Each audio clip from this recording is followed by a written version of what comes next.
Hello everybody, SlimKirby here. Welcome to what's going to be the final video of the Mario Party Top 100 playthrough.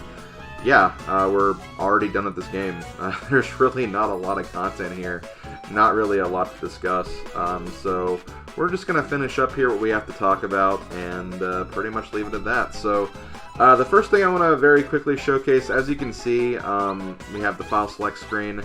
We actually have a badge right here. To get this badge, you have to basically beat all the stages in Minigame Island, including getting all the mini stars in Minigame Island. You have to unlock all 100 minigames, which you can do through Minigame Island. And then you also have to get everything in the collection room, which you'll get just by basically playing through the game and playing through all the modes. And that's pretty much how you get the badge here.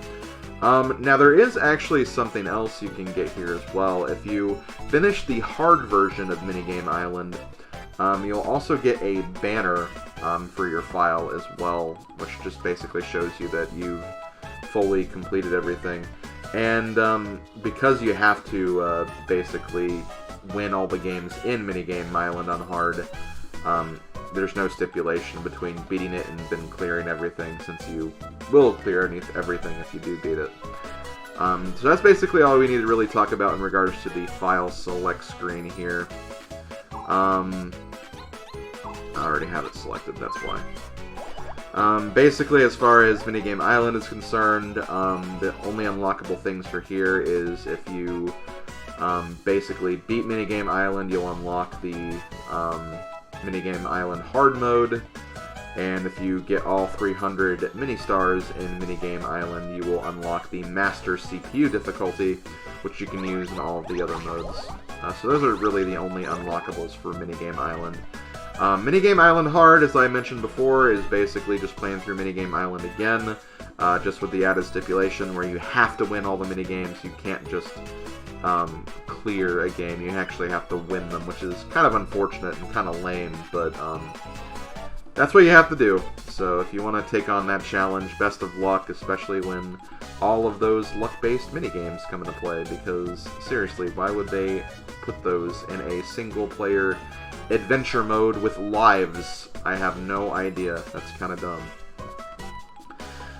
So that's basically it. As far as all these other things, I don't really have anything to say as far as unlockables are concerned. So we're just going to go straight to the collection room here. Collection room is basically just like you can watch the credits again, and you can look at little trinkets and little pieces of information about the game, or in this case, the series. So you have all the games right here. Mario Party, the one that started it all. Who knew that was such fun to play board games and minigames with friends? Mario Party 2. Mario and friends create the theme park of Mario Land and must defend it when Bowser attacks. Mario Party 3. A Millennium Star-studded adventure in a world of toys. Mario Party 4.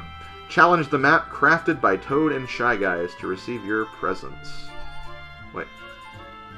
I love how it says just Toad and Shy Guy, when there's also a Koopa, Goomba, and Boo board, and a Bowser board too, of course.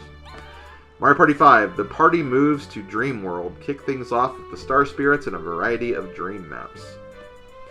And we have Mario Party 6. Brighton and Twyla are bickering in their home in the sky. Collect stars to help them make up. And we have Mario Party 7. Team Mario sets sail on a world-spanning tour in a decked-out cruise ship. Then we skip 2 years to Mario Party 8. It's time for the annual Star Carnival. Win out over your rivals to become a superstar. Then, I believe, 5 years later, in 2012, we have Mario Party 9. Everyone pile in. It's time to hit the road to get back the mini-star that Bowser stole. And then in 2015, 3 years after that, we have Mario Party 10. A new party begins, and Bowser is the star. Do your worst to defeat Mario in front. I love how they just focus specifically on the Bowser mode there. That's kind of funny. But yeah, just a nice little overview of all the games. One thing I will point out, I think it is very interesting. I thought this was in 99, but I guess it released like at the very end of 98 in some places. But yeah, like they pretty much had like a Mario Party game every year for like the first 7 installments, and then they had a 2-year gap, then a 5-year gap, then a 3-year gap. It's kind of interesting how, like, the classic series, and it's probably because they didn't have to change much, because they didn't really change much, because, you know, they kept with the old system of collecting coins and stars. You know, all these great games came out, like, 1 year after each other, and then when they started taking, like, longer breaks is when they, like, really changed up the formula, and people didn't like those. Because honestly, you think, like, you'd want, like, more time to make a game great, but in this case, the more time, like, kind of shifted away from that dynamic. So now we'll go to the characters. So here we have, like, some of the classic characters from the Mario Party series. We got the Millennium Star, the brightest of all, said to sense only once in a millennium, or shine only once in a millennium. Whoever has it is the biggest superstar in the galaxy. Here we have Tumble, the Millennium Star's power-infused life into... Wait. The Millennium Star's power-infused life into this humble die. He now acts as a guide to the partygoers. And we have the Dream Depot Star Spirits. Star Spirits from the Dream Depot, a dreamy world found far away in the starry sky. I believe that's called Star Haven. Don't forget your Paper Mario lore, please. Then we got Brighton and Twyla, agents of the sun and moon shining in the sky over Mario's world. They take turns as day passes into night and back. Toadsworth, Princess Peach's elderly retainer who gifted the partygoers with a vacation cruise. Then we have MC Ballyhoo and Big Top. MC Ballyhoo is on the mic while Big Top is on his head. Together they act as guides at the Star Carnival. So next up we have items. These are some of the items you'll see in the minigame balloon mode. So you got a Dash Mushroom, gives a little extra to your rolls by adding 3. Golden Dash adds 5. Poison Mushroom lowers a dice by 2. You can use it on players. Double dice. Better than rolling 2 dice at once. Warp Box. Could warp to a rival. Dueling Glove, just they need to challenge a rival to a duel. Lucky Card triples the chances of playing the minigame you selected. Pipe swaps positions. Mecha Fly Guy can snatch an item from your rivals. Swap Card, dump all of your ho-hum items on a rival in exchange for all their sweet gear. Boo Bell sends out Boo to fetch one of your rival's stars, so I guess we just didn't see that in the game. Yeah, the Genie Lamp, I guess we didn't see this either, but yeah, the Genie Lamp returns, grants one very specific wish, the desire to be at the spot with the star balloon. Chomp Call, the Tide Chain Chomp to the star balloon and see where he drags it. And the Bowser Suit lets Bowser's might flow through you as you stomp on their rivals to steal their stars. So next up we have the music. I don't really need to talk about this too much. It's the music mode. You basically can listen to all the music in the game here. That's basically all it is. All the exclamation marks here, these are just like... those were music tracks that I hadn't discovered yet. Between the last time I played this game and came to the collection room anyway. So obviously I hadn't played these two games, so as a result they... once I played these two games, these two lit up and I actually got these in the collection room. Basically, in order to fill out the music box here, you need to actually listen to all the songs. So if there's a song you're missing, like make sure you play all the mini games, make sure you play all the different modes. And that's basically how you get that. And yeah, that's pretty much all I have to say. You can also look at all the different songs that are in each of the games. And yeah, that's pretty much it. And of course, there's the staff credits. So that's pretty much all I got. That's pretty much all I have to really talk about here. And of course, you do have the Play with Friends mode.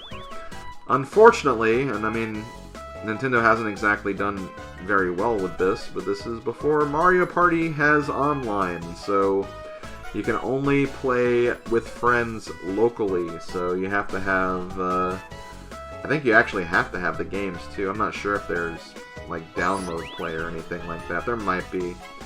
But yeah, like, the only way you can play this game with others is if you're in the same room with them, which is kind of lame, and you connect wirelessly. And I'm not really a big fan of that because I swear whenever I've tried wireless play locally, it's always had, like, really bad lag, and it's been hard to play some of these games, and if, like, one person disconnects, the entire game pretty much is thrown out the window, so it's not great. I assume it's probably the same here. And even then, there's not exactly a lot of different modes to play here either, so... yeah, don't really have much to say about this. But yeah, that's gonna actually do it for this video and the top 100. Closing thoughts that I haven't already said in the end of the Minigame Island playthrough. Honestly, I am pretty disappointed with this game, I'm not gonna lie. I wanted to really the and like this game when it first came out, because it is, you know, it is essentially a tribute to the Mario Party series. I know that the Mario Party series definitely kind of fell flat towards the end of the initial 10-game run. But, you know, the series itself has always been a favorite of mine. Even before I got on YouTube and did Mario Party playthroughs, like, it was a series I always played, like, even by myself. Like, I'd have fun just doing the computer, like, playing against the AI, kind of coming up with, like, little stories and narratives while I'd play, like, oh my gosh, it's like Mario versus Peach. They're playing against each other in Mario Party. Mario's trying to get vengeance after all the times that Peach kind of left him behind. But, and, you know, that kind of mindset was what kind of led me to wanting to do Mario Party playthroughs, because I thought there was definitely some value in that. Mario Party multiplayer is amazing, it's great, it's fun, but, you know, there's definitely some value to the single-player aspect as well, and that's why I initially started playing these games for YouTube, is I wanted to kind of showcase that. Beyond the multiplayer, these are fun games to play. And I know that the Mario Party series hasn't always been fantastic, but it's been fun, and I can honestly say I've taken something positive from every Mario Party game. Even Mario Party 10 and Island Tour. I honestly thought they were like the worst games before I played this game, and you know, I still had like some fun with them. I didn't like just completely hate my time with them. But, you know, they are still pretty weak entries of the series, and if I have to be honest, I do think this game, Mario Party the Top 100, I honestly feel like it is the weakest game of the Mario Party series. They have some great minigames. They brought back some really classic minigames, some awesome minigames, some fun minigames. They really did, but I feel like, in a sense, they are focusing on only half of what makes the Mario Party series so great. And what makes it great is the board game aspect, and there's only one board in this game. And it's really just a very basic cookie cutter board, and it's the same board every time you play, so it's not even, it doesn't really even change up that much either. And it's also just basically a rip-off of the balloon mode in Star Rush, so they didn't really do anything interesting or anything cool with the board game aspect. They just brought back minigames, and there were a couple of minigames that they actually made better and they actually made more fun, but for the most part, like, they actually kind of feel like a lot of my favorite minigames kind of got cut down a little in quality too. So in a sense, you can almost look at it as like, it's not just like really a tribute to half the Mario Party game, but it's also like half the effort they put into the quality of these minigames, which makes it kind of feel like a 25% effort of the entire game. And that's honestly kind of disappointing to me, because, you know, a lot of people were wanting, like, after Mario Party 10, people were like, you know what we'd really want? We'd really want like an ultimate Mario Party collection. A collection that has all these classic minigames that we know and love, maybe feature a couple of boards from our favorite Mario Party games. Just make it one giant celebration to the Mario Party series. And they didn't do it. They came out with this instead.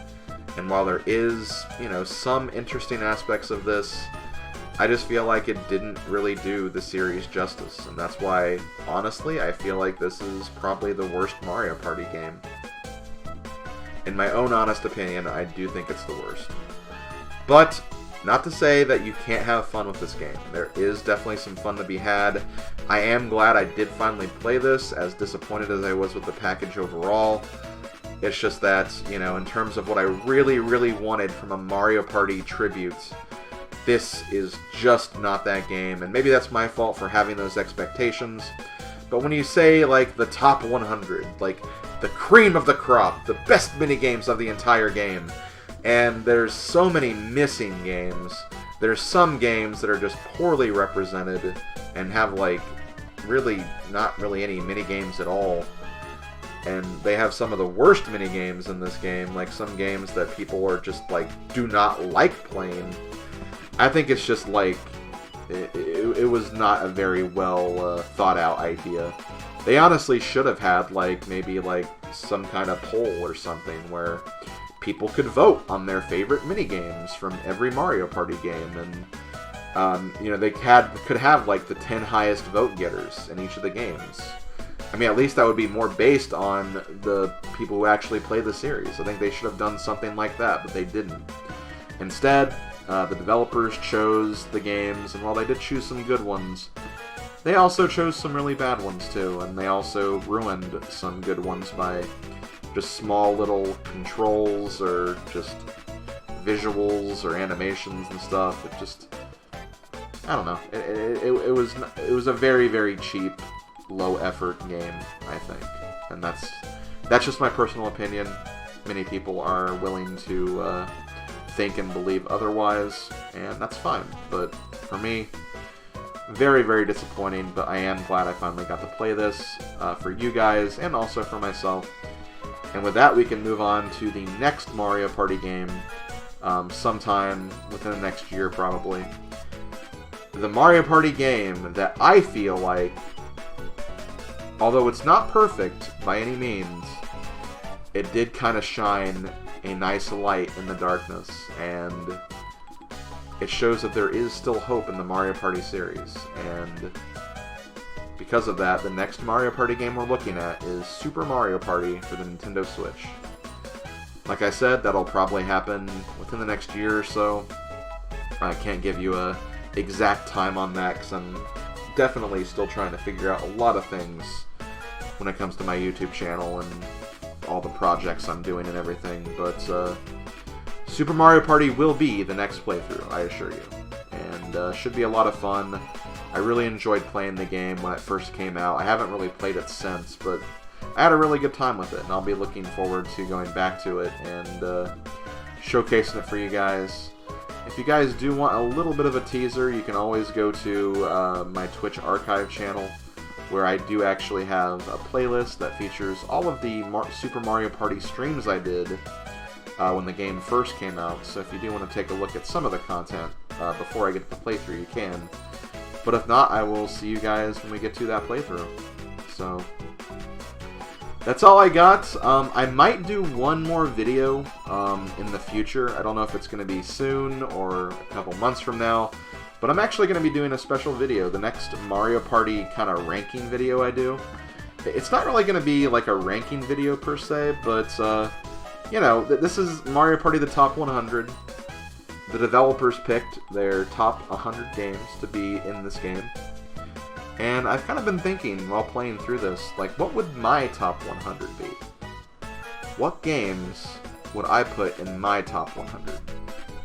Would it be an even distribution, like I felt like this game should have been? Would there be some games that get more represented than others? I guess we'll have to wait and see, but I'm going to be trying to work on that in my spare time. If you guys have your own opinions on what the top 100 should be, obviously save those opinions for that video when I make it. I think it should be a lot of fun to make that, because I do kind of consider myself a Mario Party guru of sorts. Not saying I'm the best Mario Party player, definitely not. Definitely not, but it's a game series I love, it's a game series I've kept up with and have followed for a very long time. So I think I definitely know what I'm talking about, and I do think it'd be fun to kind of showcase what my top 100 would be. So stay tuned for that video. Should be a lot of fun to make. And with that, I'm going to finally stop this video, because I've been talking for a very long time. But this has been Mario Party, the Top 100. Thanks for watching, everybody. I will see you guys next time for my next weekend project, whatever I'm doing next, I'll see you guys for that. Thanks for watching, and I'll talk to you guys later. Later, folks.